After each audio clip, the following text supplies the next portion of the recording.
announcement ni Kris Aquino na ipinakiusap niya kay Boy Abunda. Ikinalungkot ng maraming nagmamahal kay Kris Aquino ang kanyang mga isiniwalat sa kamakailang episode ng Fast Talk with Boy Abunda.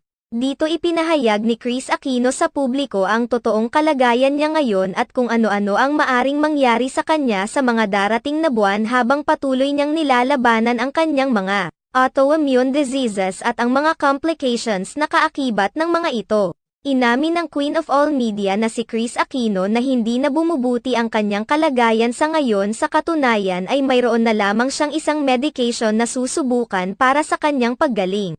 Ang medication na ito ay may kaakibat na matinding risk kung saan maaari siyang mawala anumang oras kahit nasa kanyang pagtulog. Ang gamot ding ito ay hindi basta-basta na ibinibigay sa pasyente dahil hindi ito ligtas. Sa darating na Lunes ay susubukan umano siyang bigyan ng baby dose nito. Kung sakali